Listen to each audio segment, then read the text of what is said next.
Hi all, ഐ+ന്റെ ഏറ്റവും പുതിയ വീഡിയോയിലേക്ക് സ്വാഗതം.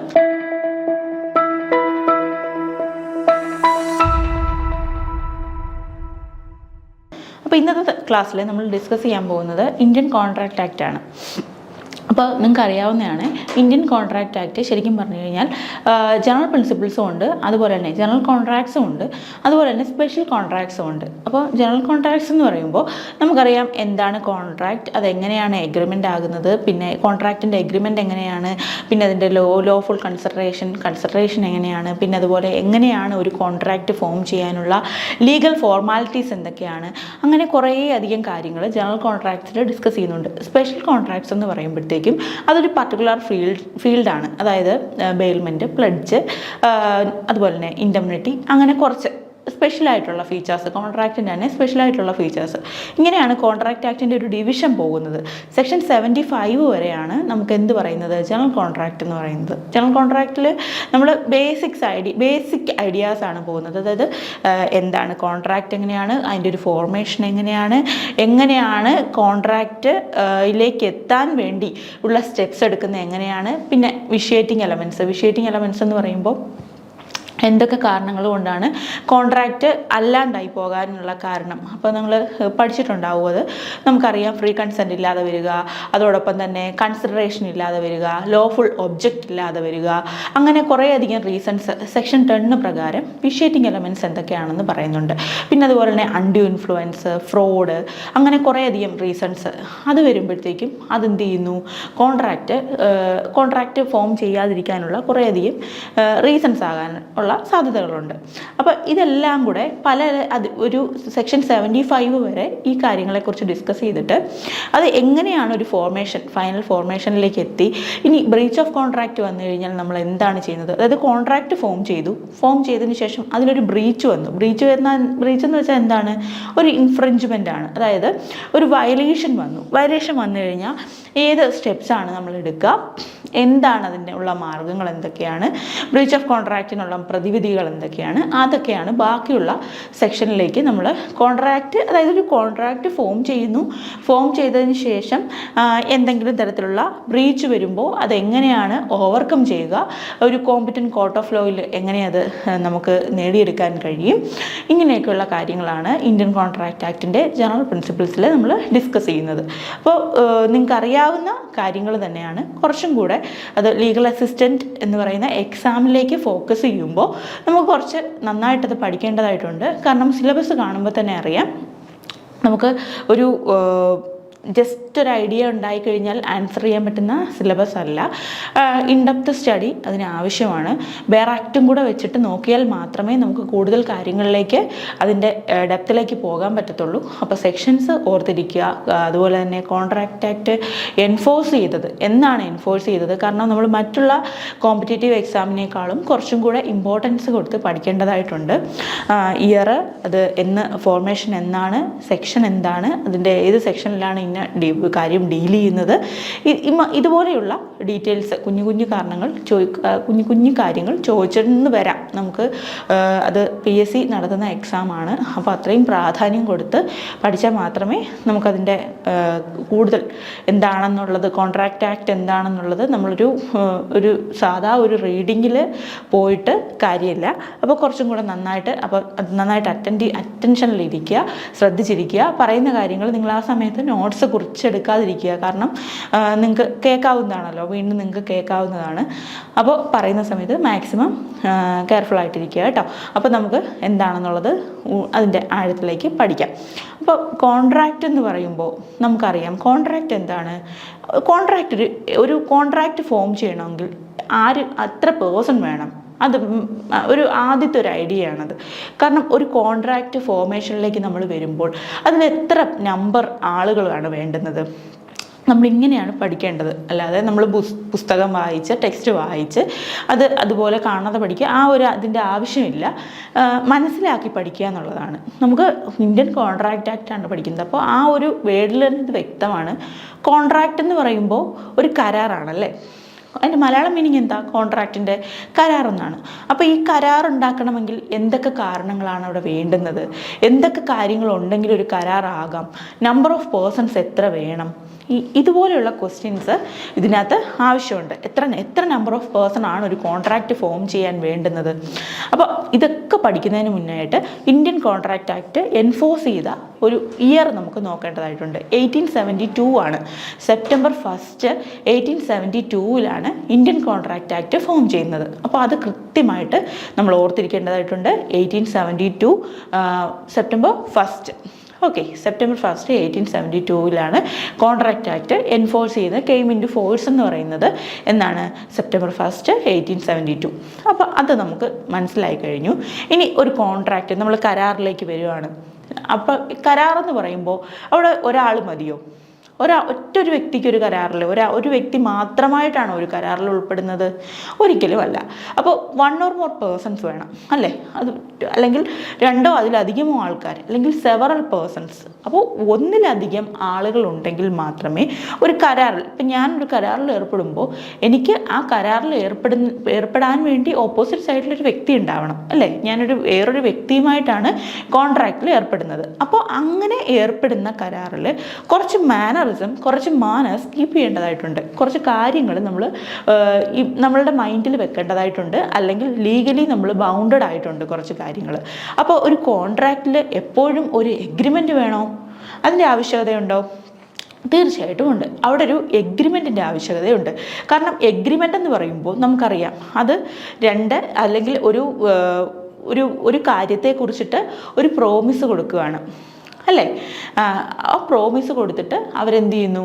അവർ തമ്മിൽ ഒരു കരാർ, അവിടെ എന്തെങ്കിലും നിങ്ങൾക്ക് ഇത് ഞാൻ ചെയ്യുന്നതിൻ്റെ ഫലമായിട്ട് നമ്മളിങ്ങനൊരു പ്രോമിസിൽ ഏർപ്പെടുന്നു, അതിൻ്റെ ഫലമായിട്ട് നിങ്ങൾക്ക് ഇത്ര രൂപ ഞാൻ നിങ്ങൾക്ക് തരുന്നതായിരിക്കും എന്നുള്ളൊരു എഗ്രിമെൻറ്റിൽ ഏർപ്പെടുന്നു. ആ എഗ്രിമെൻറ്റിന് ശേഷമാണ് അത് എന്തിലേക്കാകുന്നത്?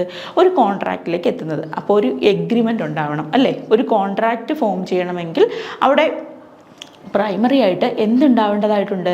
ഒരു എഗ്രിമെൻ്റ് ഉണ്ടാവേണ്ടതായിട്ടുണ്ട്.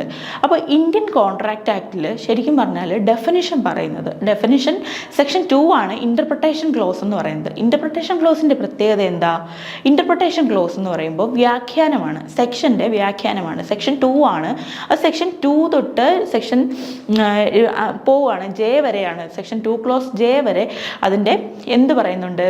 അതിൻ്റെ ഇൻ്റർപ്രിട്ടേഷൻസ് പറയുന്നുണ്ട്. ഇൻ്റർപ്രിട്ടേഷൻസ് എന്ന് പറയുമ്പോൾ ആ ഡെഫിനിഷൻ ക്ലോസിൽ ഉപയോഗിച്ചിരിക്കുന്ന ഓരോ വാക്കുകളുടെയും എക്സാക്റ്റ് മീനിങ് എന്താണ്, ആ ആക്ടിൽ ഉൾപ്പെടെ ആകമാനം, അതായത് എത്ര സെക്ഷനുള്ള ആ ഇന്ത്യൻ കോൺട്രാക്റ്റ് ആക്ടിൽ ഇത്രയെങ്കിലും സെക്ഷനുള്ള ഇന്ത്യൻ കോൺട്രാക്റ്റ് ആക്ടിൻ്റെ ഡെഫിനിഷൻ ഇന്ന ക്ലോസ് പ്രകാരം ഇവിടെ ഈ വേർഡ് മീനിങ്ങിന് ആ ആക്ടിൽ ആകമാനം ആ വേർഡ് എവിടെ യൂസ് ചെയ്താലും അതിന് ഒരർത്ഥമായിരിക്കും ഉണ്ടാവുക.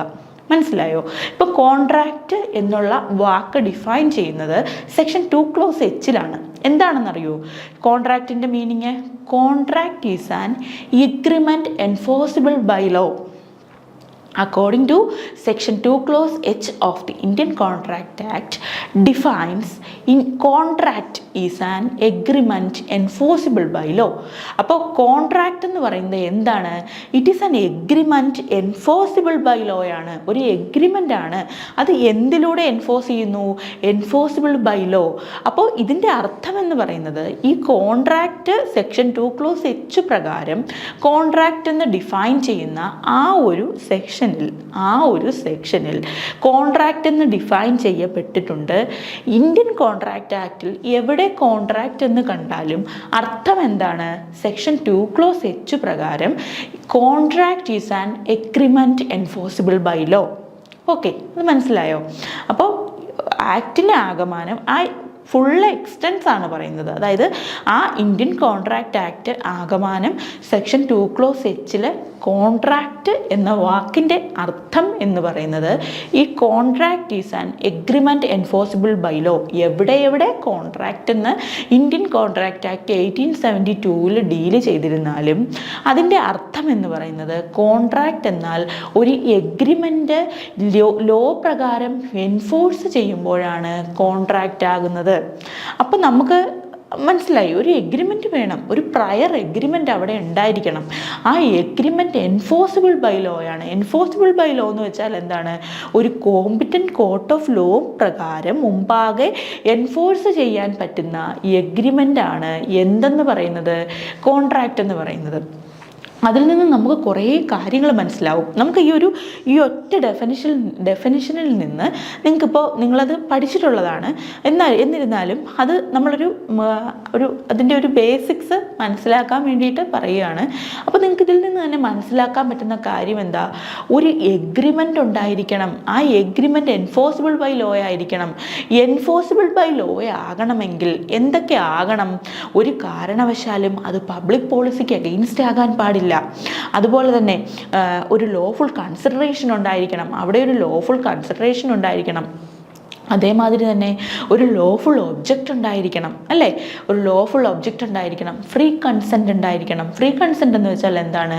കൺസെൻറ്റ് എന്ന് വെച്ച് കഴിഞ്ഞാൽ ഐഡൻറ്റിറ്റി ഓഫ് മൈൻഡ്സ് ആണ്. അതായത് മ്യൂച്വൽ ഐഡൻറ്റിറ്റി ഓഫ് മൈൻഡ്സ് ആണ് എന്തെന്ന് പറയുന്നത്? കൺസെൻറ്റ് എന്ന് പറയുന്നത്. ഇപ്പം നമുക്കറിയാം കൺസെൻസസ് ആഡൈഡം എന്ന് പറഞ്ഞിട്ട് നമ്മളൊരു ലാറ്റിൻ മാക്സിം പഠിക്കുന്നുണ്ട്. കൺസെൻസസ് ആഡിഡം എന്നും ആഡൈഡം എന്നും പറയാറുണ്ട്. Consensus ad idem. Okay,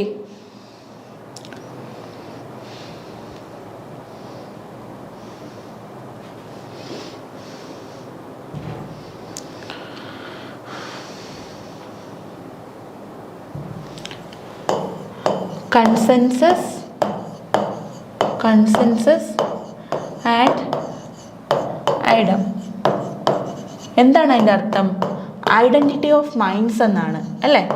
identity of minds. Okay, അപ്പോൾ കൺസെൻസസ് ഒരു കൺസെൻറ്റ് ഉണ്ടായിരിക്കണം. അവിടെ ഒരു കൺസെൻറ്റ് ഉണ്ടെങ്കിൽ മാത്രമേ എന്താവുകയുള്ളൂ?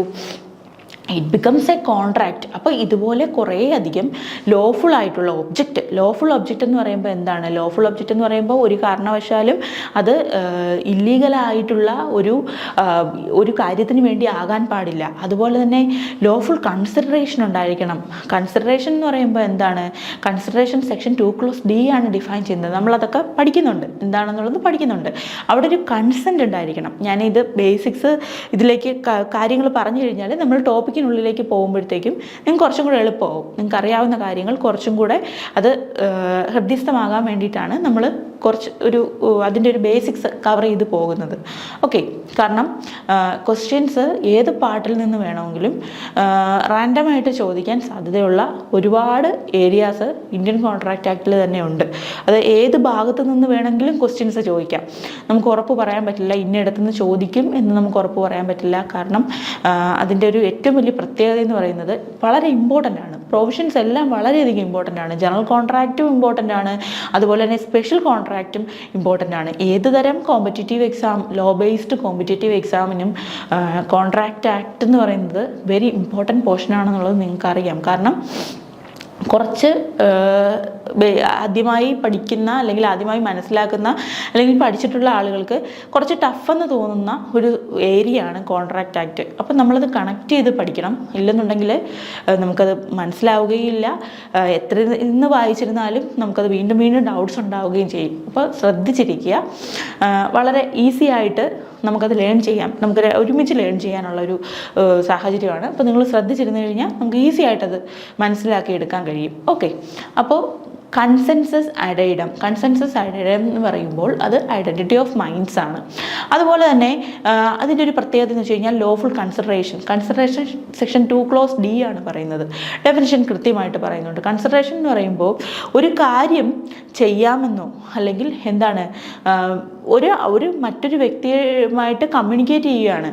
എന്താണ് നമുക്ക് ചെയ്യാമെന്നോ അല്ലെങ്കിൽ ചെയ്തിട്ടുണ്ടെന്നോ അല്ലെങ്കിൽ ഇപ്പോൾ ചെയ്യാമെന്നോ നമ്മൾ ഉറപ്പുവരുത്തിക്കൊണ്ട് ഇത് സംതിങ് ഇൻ റിട്ടേൺ പറയുകയാണ്. അതായത് ഇന്ന ഒരു പ്രവൃത്തി, ഇന്ന ഒരു ആക്ട് ചെയ്യുന്നത് കൊണ്ട്, ഇത്തരത്തിലുള്ളൊരു ആക്ട് ചെയ്യുന്നത് കൊണ്ട് നിങ്ങൾക്കൊരു പ്രതിഫലം ഞാൻ നൽകാം, അല്ലെങ്കിൽ നൽകിയിട്ടുണ്ട്, അല്ലെങ്കിൽ നൽകുന്നതായിരിക്കും എന്നുള്ള ഉറപ്പോടുകൂടി. അപ്പോൾ കൺസിഡറേഷൻ എന്ന് പറയുമ്പോൾ നമ്മളൊരു ടേം, ഒരു ലീഗൽ മാക്സിമം അതിനകത്ത് വീണ്ടും പഠിക്കുന്നുണ്ട്. എന്താണെന്നറിയാവോ?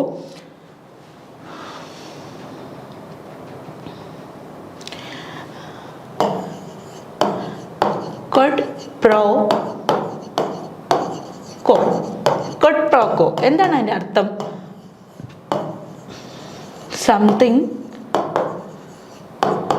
സംതിങ് ഇൻ റിട്ടേൺ എന്നാണ് അല്ലേ?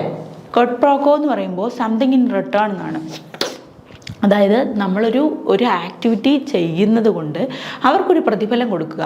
ഇപ്പം ഞാൻ ഈ കോൺട്രാക്റ്റ് ആക്റ്റിൽ നമ്മൾ തമ്മിൽ ഒരു പ്രോപ്പർട്ടി സെയിൽ ചെയ്യാനുള്ള കോൺട്രാക്റ്റിൽ ഏർപ്പെടുന്നു. അപ്പോൾ ഞാൻ നിങ്ങളുമായിട്ട് ആ ഒരു കോൺട്രാക്റ്റിൽ ഏർപ്പെട്ടതുകൊണ്ട് എനിക്ക് നിങ്ങൾ എന്ത് ചെയ്യുന്നു? അപ്പോൾ അതിൽ നമ്മൾ പഠിക്കേണ്ടതായിട്ടുള്ള കുറച്ച് ആളുകളുണ്ട്. ആരൊക്കെയാണ്? പ്രോമിസറും പ്രോമിസിയും. പ്രോമിസർ എന്ന് പറയുമ്പോൾ ആരാണ്? പ്രോമിസർ എന്ന് പറയുമ്പോൾ the person who makes the promise. അതായത് ആരാണോ പ്രോമിസ് ചെയ്യുന്നത് ആ വ്യക്തിയെ പ്രോമിസർ എന്നറിയപ്പെടുന്നു. അപ്പോൾ ഇപ്പം ഞാനാണ് നിങ്ങളുമായിട്ട് എൻ്റെ ഒരു കാറ്, ഓക്കെ, എൻ്റെ ഒരു കാറ്, ആ കാറ് ഞാൻ നിങ്ങൾക്ക് വിൽപ്പനയ്ക്ക് നിങ്ങളുമായിട്ട് ഒരു എഗ്രിമെൻ്റ്, എൻ്റെ കാറ് ഒരു 20,000 രൂപയ്ക്ക്, അല്ലെങ്കിൽ ഒരു പഴയ മോഡലാണ്, അല്ലെങ്കിൽ ഒരു 50,000 രൂപയ്ക്ക് എൻ്റെ ഒരു കാറ് ഒരു 50,000 രൂപയ്ക്ക് നിങ്ങൾ പർച്ചേസ് ചെയ്യുകയാണ്. അപ്പോൾ നമ്മൾ തമ്മിൽ ഒരു എഗ്രിമെൻറ്റിൽ ഏർപ്പെട്ടു. അപ്പോൾ നമുക്ക് എഗ്രിമെൻ്റായി നമ്മൾ തമ്മിൽ. അപ്പോൾ എഗ്രിമെൻറ്റിൻ്റെ ഒരു ഡെഫിനിഷൻ നമ്മൾ മനസ്സിലാക്കേണ്ടതുണ്ട്. സെക്ഷൻ 2 Clause E-യിലാണ് എഗ്രിമെൻ്റ് എന്താണെന്ന് പറയുന്നത്. What is an agreement? എന്താണ് എഗ്രിമെൻ്റ് എന്ന് പറയുന്നത്? എഗ്രിമെൻ്റ് എന്ന് പറയുമ്പോൾ every promise and every set of promises forming consideration of each other is an agreement. What is an agreement under Indian Contract Act 1872? Every promise, according to Section 2 Clause E of the Indian Contract Act 1872, agreement defined as every promise and every set of promises forming consideration of each other is an agreement. അതായത് ഒരു പ്രോമിസോ അല്ലെങ്കിൽ എല്ലാ പ്രോമിസോ അല്ലെങ്കിൽ എല്ലാ കൂട്ടത്തോടെയുള്ള, അപ്പോൾ ഒരു പ്രോമിസും ഒരു കോൺട്രാക്റ്റിൽ തന്നെ ഒരുപാട് കാര്യങ്ങൾ പ്രോമിസ് ചെയ്തിട്ടുണ്ടാവും. Every promise and every set of promises forming consideration of each other. അതായത് നമ്മൾ ഈ പ്രോമിസ് എല്ലാം ഏർപ്പെട്ടു എന്നതിന് ശേഷം നമ്മൾ പ്രോമിസ് ചെയ്തു നമ്മൾ ഇന്ന കോൺട്രാക്റ്റിൽ ഇന്ന എഗ്രിമെൻറ്റ് വെക്കാമെന്നും ഇന്ന ഒരു പ്രൊപ്പോസൽ അക്സെപ്റ്റ് ചെയ്തുകൊണ്ട് നമ്മൾ പൂർണ്ണമായിട്ടും നമ്മുടെ സ്വന്തം മനസ്സാലെ വേറെ വിഷ്യേറ്റിംഗ് എലമെൻറ്റ്സ് ഒന്നും ഇല്ലാണ്ട് തന്നെ നമ്മൾ ആ കോൺട്രാക്റ്റിലേക്ക് എൻ്റർ ചെയ്യാനുള്ള എല്ലാ മാനസികമായിട്ടുള്ള തയ്യാറെടുപ്പുകളും എടുത്തു.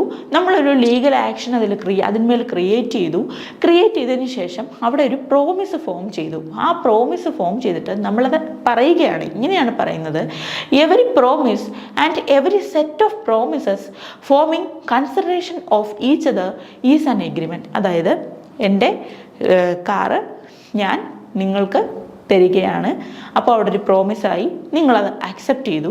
Forming consideration of each other, അതിൻ്റെ അർത്ഥം എന്താ? അതായത് എൻ്റെ കാറ് ഞാൻ നിങ്ങൾക്ക് തരുന്നത് കൊണ്ട്, അപ്പം ഞാൻ നിങ്ങൾക്ക് കാറ് തരുന്നു, ഓക്കെ, നിങ്ങൾക്ക് തരുന്നത് കൊണ്ട് നിങ്ങൾ എനിക്ക് 50,000 രൂപ തിരികെ എനിക്ക് തരുന്നുണ്ട് കൺസിഡറേഷനായി. Every promise and every set of promises forming consideration of each other is an agreement. മനസ്സിലായോ? നമ്മൾ ഡെഫിനിഷൻ പഠിക്കുമ്പോൾ ഇതാണ് പഠിക്കാനുള്ള ഏറ്റവും എളുപ്പമാർഗം എന്ന് പറയുന്നത്. എത്ര സിമ്പിളാണെന്ന് ആലോചിച്ച് നോക്കിയേ. ഒരു ഉദാഹരണം നമ്മുടെ മുമ്പിലുണ്ട്. എൻ്റെ കാറ് ഞാൻ നിങ്ങൾക്ക് തരുന്നു, 50,000 രൂപ നിങ്ങൾ എനിക്ക് പ്രതിഫലമായിട്ട് തിരിച്ചു തരുന്നു.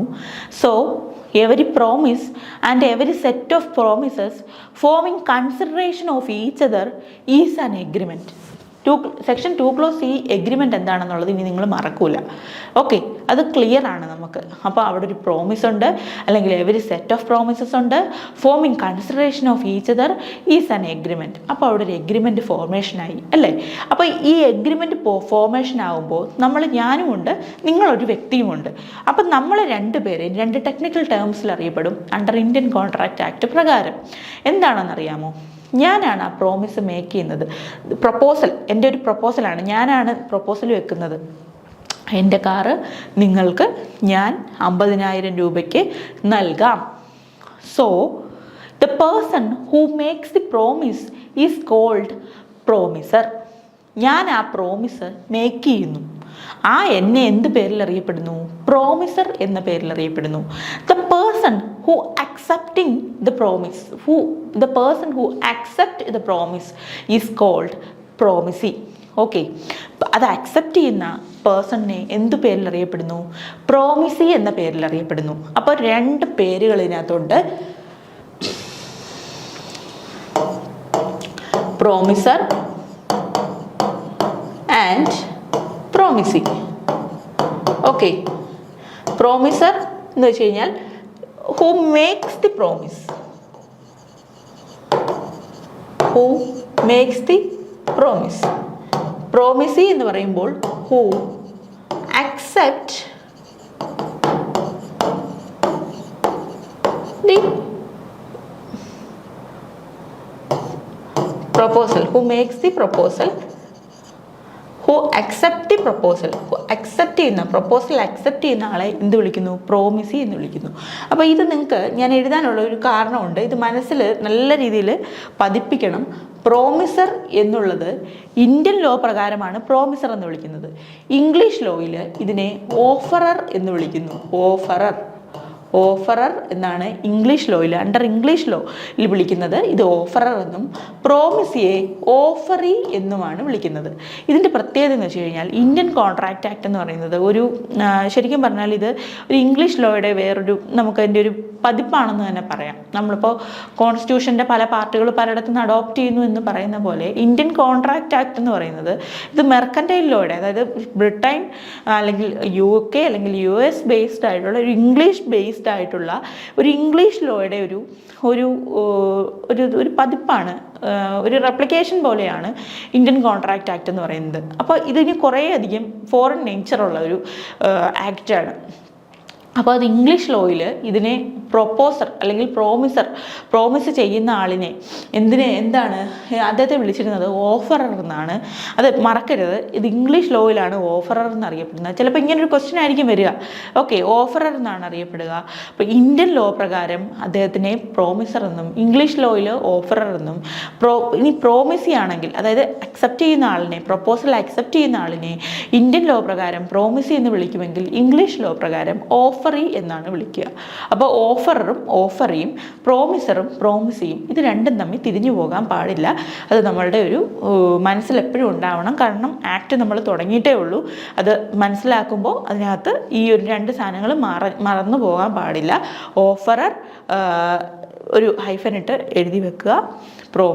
Promisor under Indian law, offeree promisee under Indian law. പ്രോമിസിയാണ് ഇന്ത്യൻ ലോ പ്രകാരം ഓഫറിയെ അറിയപ്പെടുക. ഓക്കെ. അപ്പോൾ ഇങ്ങനെ കുറേ എലമെൻറ്റ്സ് നമ്മൾ കാർ വിൽക്കാനുള്ള തീരുമാനമായി അല്ലേ.